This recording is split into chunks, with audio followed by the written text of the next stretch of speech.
ஆட்சியர் அலுவலகத்தில் வேளாண் பொறியியல் துறை சார்பாக வேளாண் இயந்திரங்கள் மற்றும் கருவிகள் பராமரிப்பு குறித்த மாவட்ட அளவிலான முகாம் மற்றும் பயனாளிகளுக்கு மானிய விலையில் இயந்திரங்கள், உபகரணங்கள் வழங்கும் விழா நடைபெற்றது.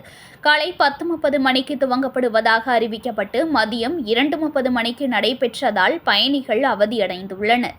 மயிலாடுதுறை மாவட்ட ஆட்சியரகத்தில் வேளாண்மை பொறியியல் துறை சார்பாக வேளாண் இயந்திரங்கள் மற்றும் கருவிகள் பராமரிப்பு குறித்த மாவட்ட அளவிலான முகாம், பயனாளிகளுக்கு மானிய விலையில் வேளாண் உபகரணங்கள் வழங்கும் விழா காலை 10:30 மணிக்கு நடைபெறுவதாக அறிவிக்கப்பட்டிருந்தது. இதில் பயன்பெறும் பயனாளிகள் காலை 8 மணிக்கு மாவட்ட ஆட்சியரக வளாகத்திற்கு வரும்படி தெரிவிக்கப்பட்டிருந்ததாக கூறப்படுகிறது.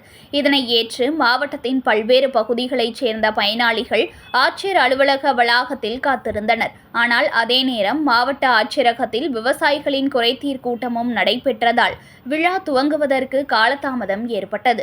காலை 10:30 மணிக்கு துவங்குவதாக அறிவிக்கப்பட்ட விழா விவசாயிகள் குறைதீர் கூட்டம் முடிவடைந்த பின் மதியம் 2:30 மணிக்கு துவங்கப்பட்டது. மாவட்ட ஆட்சியர் ஸ்ரீகாந்த் முகாமை தொடங்கி வைத்து பயனாளிகளுக்கு மானிய விலையிலான வேளாண் உபகரணங்களை வழங்கினார்.